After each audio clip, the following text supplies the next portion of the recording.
didn't see you guys come in. This is Linda, aka the Gamer Girl, and you're watching the J-Chip Show. Enjoy.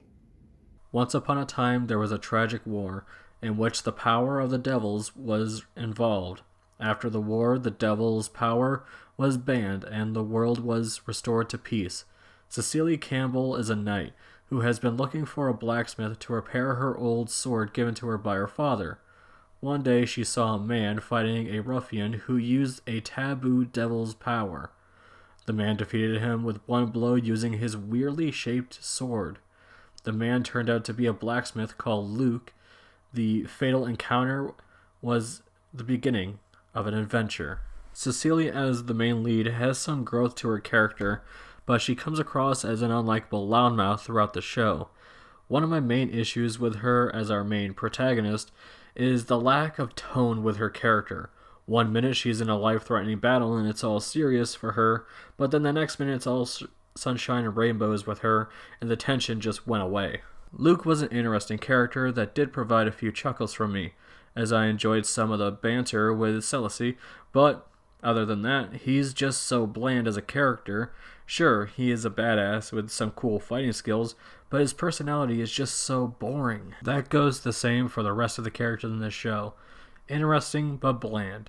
And I wish they had a little bit more character development, but sadly we don't get that. The art and animation is probably the best part of the show, as it is done by Manglobe, may they rest in peace, and they did a really good job with the fight scenes. But the normal animation is just a bit lacking. The female characters look really awesome, but as I was going through the show, I felt that the male characters didn't look as good, which tells me that this show was trying to aim at a bit of a mature audience, if you catch my drift. Another great thing about this show was its music. The soundtrack in this show fit very nicely, and I enjoyed the OPs and EDs. The only problem I have with it is that if they're willing to put a lot of effort into the music and then the animation, why did they put as much effort into the writing? Overall, The Sacred Blacksmith is the epitome of a mediocre fantasy show.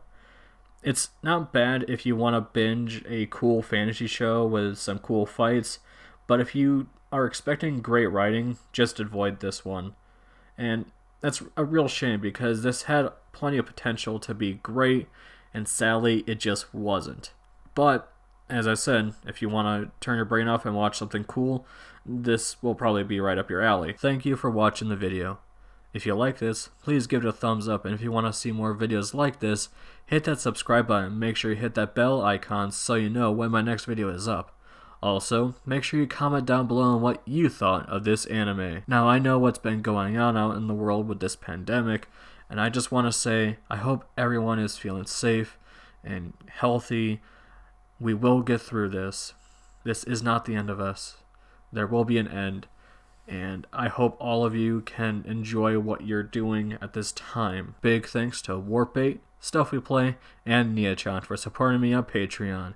You guys are awesome. Be sure to tune in next week as I review Bloom Into You.